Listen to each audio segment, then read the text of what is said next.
மகளே மருமகளே சீரியலில் என்ன நடக்குதுன்னு பார்க்கலாம் வாங்க. வீடியோவை ஸ்கிப் பண்ணாமல் கடைசி வரைக்கும் பாருங்கள். நம்ம துளசியை கோவில் உள்ளவே சாமியோட கருவறையிலேயே ஒரு பாம்பு வந்து துளசியை கொத்திடுது.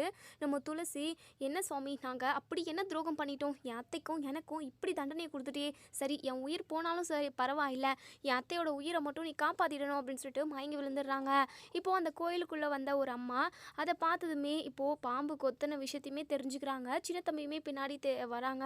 சின்ன தம்பியுமே என்னாச்சுன்னு அப்படின்னு சொல்லி கேட்குறப்ப தான் பாம்பு கொத்தின விஷயம் தெரியுது. இங்கே நம்ம சின்ன தம்பி, ஐயோ அம்மா என்னம்மா சின்னம்மா இப்படி ஆயிடுச்சு அப்படின்னு சொல்லிட்டு அழுது புலம்புறாங்க. ஒரு பக்கம் ஊர் ஜனங்க எல்லாருமே இங்கே துளசியை தேடி வந்துக்கிட்டு இருக்காங்க. ஏன்னா துளசி வந்து விதவை அப்படின்றதுனால அந்த மாதிரி பொண்ணுங்க, அதாவது அந்த கோவில் கருவறைக்குள்ளே நுழையக்கூடாதுன்றது தான் அவங்க ஊரோட ஐதீகமே.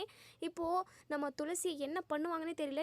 ஒரு பக்கம் வந்து ஊருக்காரங்க வந்துக்கிட்டு இருக்கவும் அங்கே இருந்து அம்மா சொல்கிறாங்க, இங்கே பாருப்பா, நீயும் இந்த பொண்ணும் உயிரோட வீட்டுக்கு திரும்பணும் அப்படின்னா நீங்கள் வளநாடுன்ற விஷயத்த சொல்லக்கூடாது. அதே சமயம் இந்த பொண்ணு தாலி அருந்தவ, இந்த மாதிரி பொண்ணுங்க இந்த கோவிலுக்குள்ளே நுழையக்கூடாது.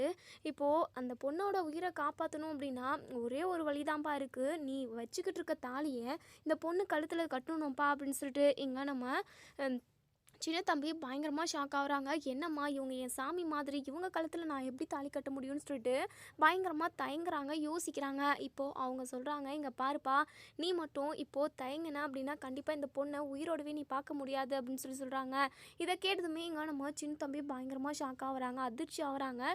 என்ன பண்ணுறதுன்னு தெரியாத ஒரு இக்கட்டான சூழ்நிலையில் இருக்காங்கன்னு கூட சொல்லலாம். இப்போது அவங்க கட்டுப்பா, ஊர் ஜனங்க எல்லாருமே வந்துட்டாங்க, அவங்க வந்துட்டாங்க அப்படின்னா அவ்வளோதான், இந்த பொண்ணோட உயிரவே வாங்கிடுவாங்கப்பா, நீ சீக்கிரமாக கட்டுப்பா அப்படின்னு சொல்லிட்டு இங்கே நம்ம அதாவது துளசி கழுத்தில் சின்ன தம்பியை தாலி கட்ட சொல்லிக்கிட்டு இருக்காங்க. வேறு வழியே இல்லாமல் நம்ம சின்ன தம்பியுமே துளசி கழுத்தில் தாலியை கட்டுறாங்க. அப்போ தான் நம்ம துளசியுமே கண் விழிச்சு பார்க்குறாங்க. பயங்கரமாக ஷாக் ஆகுறாங்க. தன்னோட கழுத்தில் தாலி கட்டுறதை பார்த்துட்டு சின்ன தம்பி என்ன பண்ணிக்கிட்டு இருக்கா அப்படின்னு சொல்லிட்டு ரொம்ப சத்தமாக கேட்கவும் இங்கே நம்ம சின்ன தம்பி என்ன சொல்கிறதுனே தெரியாமல் திக்கி திணறி போய் நிற்கிறாங்க. இதோட இந்த ப்ரோமோ முடியுது. இதுக்கப்புறம் என்ன நடக்கும் சொல்லி வெயிட் பண்ணி பார்ப்போம் ஃப்ரெண்ட்ஸ். வீடியோ பிடிச்சிருந்தா லைக் பண்ணி கமெண்ட் பண்ணி தருவீங்க. இப்போது துளசிக்கும் சின்ன தம்பிக்கும் கல்யாணம் நடந்தது ரொம்பவே சூப்பர், ரொம்பவே நல்லது அப்படின்னு நினைக்கிறவங்க, உங்களுக்கு பிடிச்சிருந்தா அவங்க 2 பேருக்கும் கல்யாணம் நடந்தது உங்களுக்கு பிடிச்சிருந்தது அப்படின்னா லைக் பண்ணி கமெண்ட் பண்ணி தருவீங்க.